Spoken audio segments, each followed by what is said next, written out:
시청자 여러분 안녕하십니까? 신인균의 국방TV 시큐리티 뉴스입니다. 오늘 주간 시큐리티 뉴스까지만 부재 중인 신인균 대표를 대신해서 편집국장인 제가 방송을 진행하도록 하겠습니다. 내일 아침 시큐리티 뉴스부터는 신인균 대표가 복귀해서 정상적인 방송이 될 수 있도록 준비하겠습니다. 요즘 날씨가 굉장히 많이 추워졌습니다.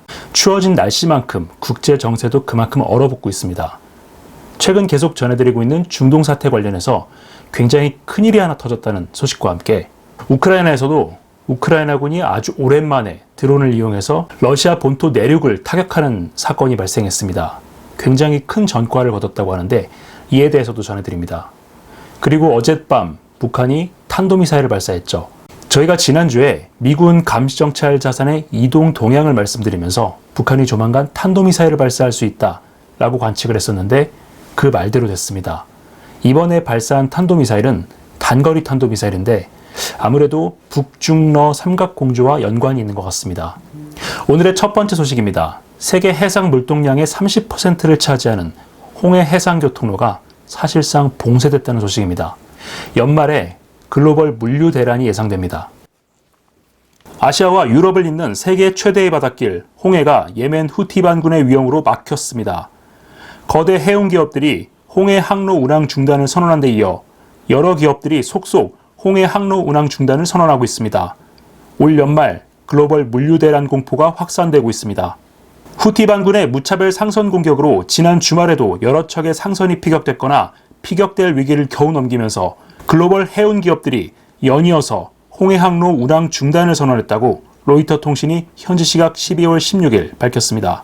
이미 선박 피스 피해를 입은 바 있는 세계 최대 해운사 스위스 MSC는 16일 앞으로 자사의 모든 선박은 수에즈 운하 대신 아프리카 희망봉을 우회하는 항로로 유럽과 아시아를 오갈 것이라고 밝혔습니다. 이에 앞서 세계 2위 해운 기업인 덴마크 머스크사를 비롯해 세계 3위 프랑스 CMA, 세계 5위 독일 하파그로이드도 홍해와 수에즈 항로를 사용하지 않겠다고 밝혀 글로벌 해운 기업들의 홍해 항로 이용 중단은 대부분의 해운 기업으로 확대될 전망입니다. 홍해와 수에즈 운하는 세계 컨테이너 물동량의 30%가 지나는 세계 최대의 해상교통 요충지 중 하나입니다. 주요 해운 기업들이 이 항로를 포기하고 무려 6,000km나 더 먼 항로인 희망봉으로 우회 항로를 선택한 것은 후티의 무차별 공격 이후 폭발적으로 증가한 보험료와 선박 손실 리스크 때문입니다. 글로벌 해운 공룡들이 홍해 항로 이용 중단을 선언하면서 이들의 최대 고객이었던 수에즈 운하의 주인인 이집트와 홍해 연안에 대규모 무역항을 두고 있는 사우디아라비아는 그야말로 비상이 걸렸습니다. 이집트는 수에즈 운하 통행 수입으로만 연간 약 10조 원을 벌고 있고 홍해 연안의 제다 이슬람항은 사우디 최대의 무역항이기 때문입니다. 이 때문에 사우디아라비아는 물론 미국과 유럽 등 이 항로에 직접적인 이해관계를 가진 여러 국가들이 다국적군을 구성해 후티 반군을 직접 공격할 가능성이 점점 높아지고 있습니다. 미 온라인 매체 세마포르는 복수의 미 정부 당국자를 인용, 미국은 후티 반군 직접 타격 외에는 선택의 여지가 없다고 보고 여러 국가들과 군사공격 문제를 논의하고 있다고 보도했습니다. 미국과 다국적군이 후티를 직접 공격할 경우 이른바 저항의 축으로 불리는 이란과 친이란 군벌들이 중동 지역에서 대규모 혼란 사태를 야기할 가능성이 매우 높은데요. 바이든 행정부의 지난 3년간의 실정이 결국 큰 사단을 낼 모양입니다. 자, 먼저 이 그림 먼저 보고 가시겠습니다. 지도를 보시면 두 개의 항로가 있습니다. 홍해를 거쳐서 수에즈 운하로 들어가는 항로가 하나 있고요. 희망봉을 돌아서 대서양 쪽으로 가는 항로가 있습니다. 이 두 개의 항로를 놓고 봤을 때 누가 보더라도 수에즈 운하를 통해서 유럽과 아시아로 오가는 것이 가장 현명하죠. 그런데 지금 이 예멘이 바벨 맨데브 해협과 홍해 전체를 틀어막고 있습니다. 지난 주말에도 수십 기의 드론과 대함 탄도미사일을 발사해서 여러 국가의 상선이 피격 위기를 넘겼고요. 미국과 영국 구축함이 작전 투입 이래 최대 규모의 드론 격추 전과를 올렸습니다.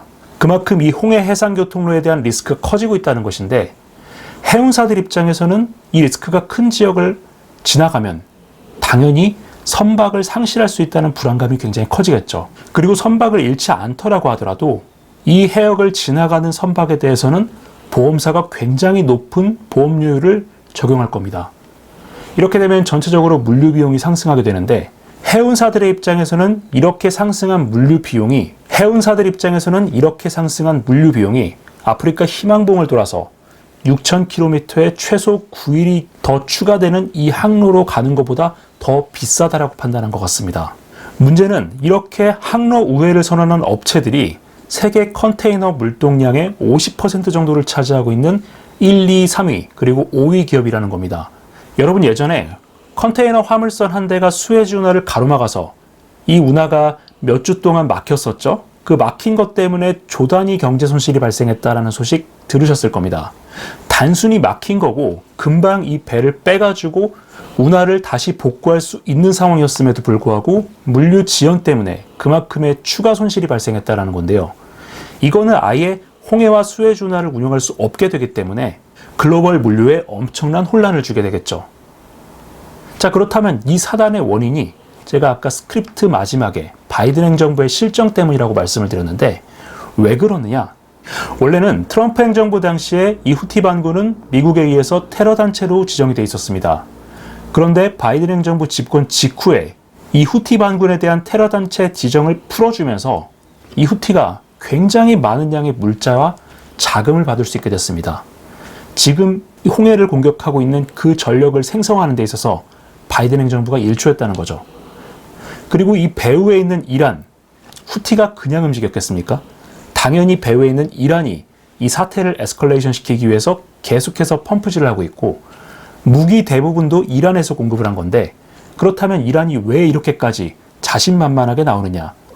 최근에 국제원자력기구 보고서를 보면은 이제 이란이 사실상 핵무기를 완성하는 단계다 이렇게 보고 있습니다. 사실 이러한 경고는 계속해서 쏟아져 나왔는데 바이든 행정부 이후에 처음에는 과거에 오바마 행정부에서 실패했다라고 평가됐던 포괄적 공동행동계획 JCPOA를 복원하겠다라고 했었습니다.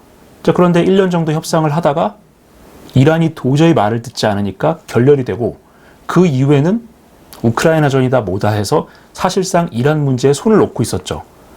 그리고 오랫동안 이란 앞바다에서 이란을 압박해왔던 항공모함 전단도 바이든 행정부 이후부터는 상시 배치가 사라졌습니다. 자, 그러니까 이란은 점점 길을 펴고 중동의 패자 역할을 자처하고 있는 거고 그렇다 보니까 이란의 영향력을 받고 있는 이 후티 반군과 같은 군벌들의 악행들도 점점 더 심해지는 겁니다. 오늘 아침 시큐리티 뉴스를 통해서 전해드린 것처럼 현재 오스틴 장관이 중동 지역을 돌고 있습니다.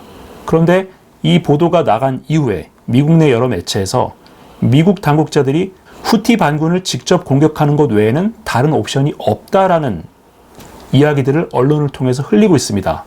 제가 아침 시큐리티 뉴스에서 이번 주가 미국과 다국적군의 후티 반군에 대한 군사공격 여부를 가르는 분수령이 될 것이다 라고 말씀을 드렸는데 과연 결론이 어떻게 날지 지켜봐야 되겠습니다.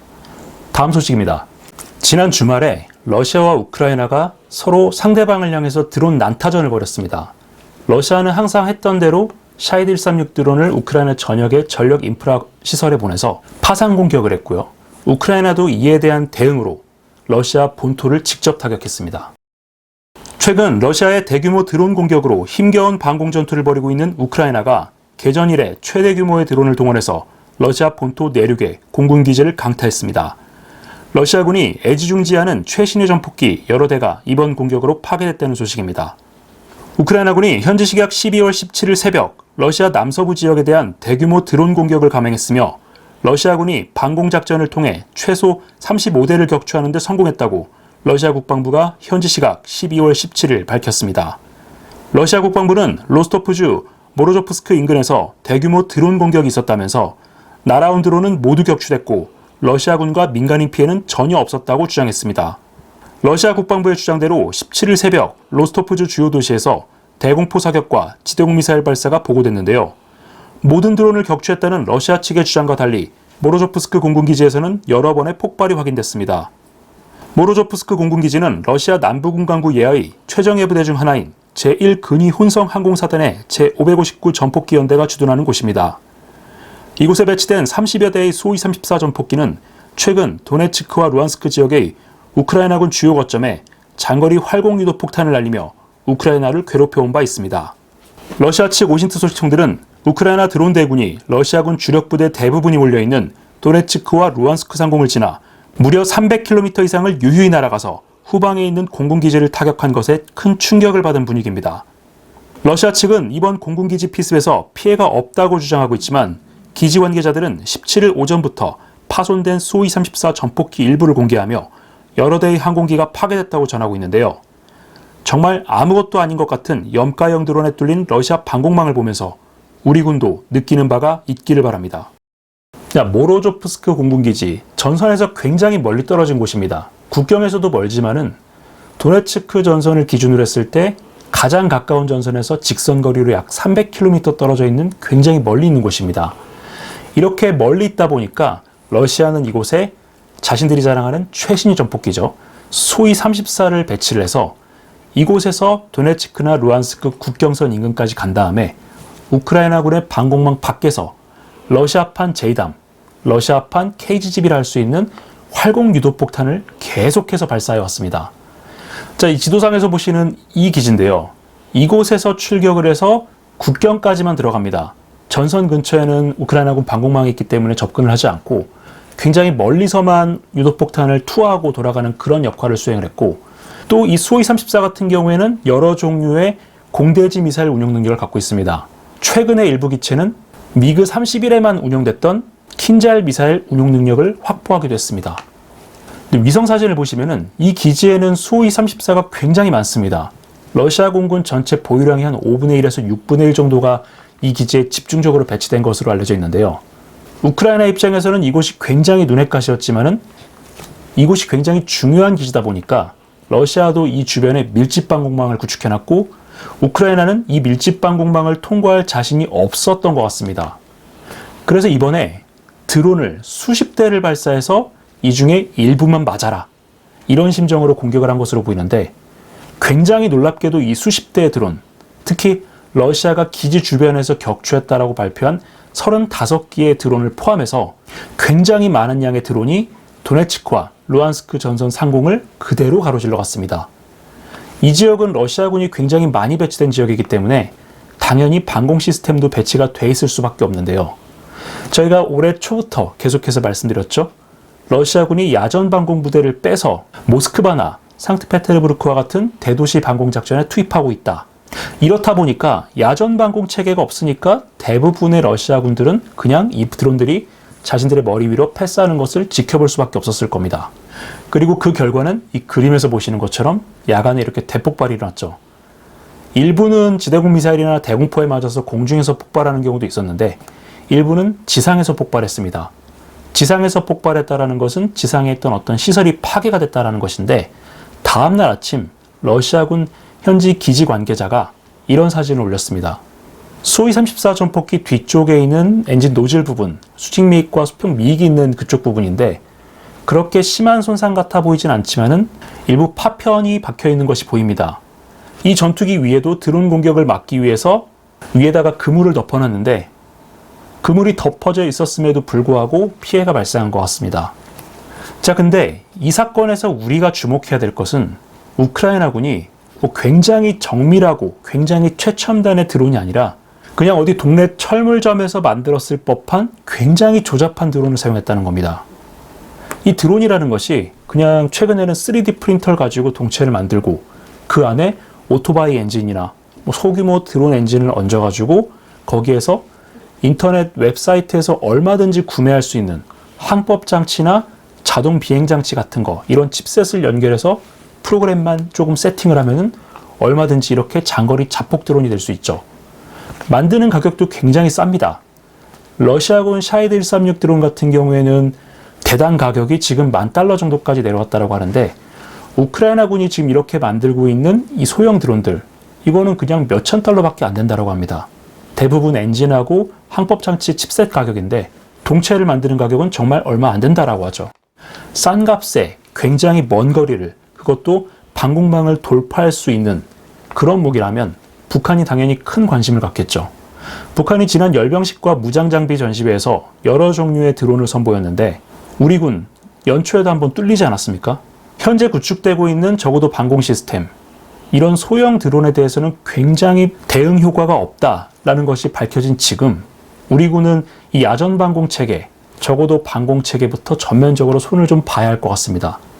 손을 보려면 일단 문제인식부터 해야 될 것 같은데, 우리 군 당국자들이 현재 우크라이나 지역에서 벌어지고 있는 이 드론 전쟁 좀 심도 있게 연구를 좀 해주시길 바랍니다.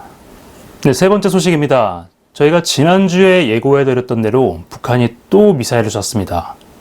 12월 17일 야간에 발사하고 12월 18일 아침에도 발사를 했는데, 각각의 미사일 모두 미국에게 보내는 경고 메시지가 담겨 있습니다. 며칠 전 예고해드렸던 것처럼 북한이 어제 동해상으로 탄도미사일을 발사했습니다. 부산에 입항한 미국 핵잠수함을 겨냥한 단거리 탄도미사일에 이어 오늘 아침에는 미국 본토를 겨냥한 대륙간 탄도미사일까지 발사했습니다. 북한이 점점 레드라인을 넘고 있습니다. 북한이 12월 17일 심야에 단거리 탄도미사일을 발사한 데 이어 18일 오전에는 대륙간 탄도미사일을 발사했다고 합동참모본부가 밝혔습니다. 18일 아침 발사된 미사일은 화성 18형으로 추정되는 ICBM이었는데요. 우리 군은 오전 8시 24분께 발사를 포착하고 해당 미사일이 고각으로 발사돼 수평거리 약 1000km를 비행한 사실을 확인했습니다. 이번에 발사된 미사일은 고체 연료 엔진을 사용하는 화성 18형으로 추정됐는데요.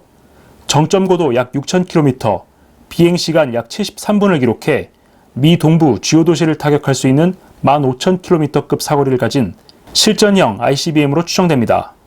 북한은 어제도 단거리 탄도미사일을 발사해 부산에 입항한 미 공격원잠 미주리를 가상 타격하는 훈련도 실시했는데요. 북한은 어제 단거리 탄도미사일 발사 직후 국방성 대변인 담화를 통해 적대 세력들의 어떠한 핵사용 기도도 선제적이고 괴멸적인 대응에 직면하게 될 것이라면서 미국과 대한민국 군부 깡패들이 연말을 핵전쟁 시연으로 마감 지으려 하고 있다고 비난했습니다. 북한의 이번 도발은 북한이 한반도 주변에 전개한 미 전략자산에 대한 타격은 물론 워싱턴 DC와 뉴욕 등 미 본토 동부 지역의 대도시도 타격이 가능하다는 무력 시위 성격으로 풀이됩니다. 중국과 러시아의 비호 아래 점점 심화되는 북한의 위협. 우리 정부 이제 실존하는 위협을 국민들에게 그대로 알리고 국가적 결단에 나서야 할 때입니다. 지난주에 미국 RC-135S 코브라볼과 하워드 로렌젠 탄도미사일 추적함의 움직임에 대해서 소개를 드리면서 북한이 가까운 시일 내에 ICBM을 발사할 수 있다라는 전망을 전해드린 적이 있는데요.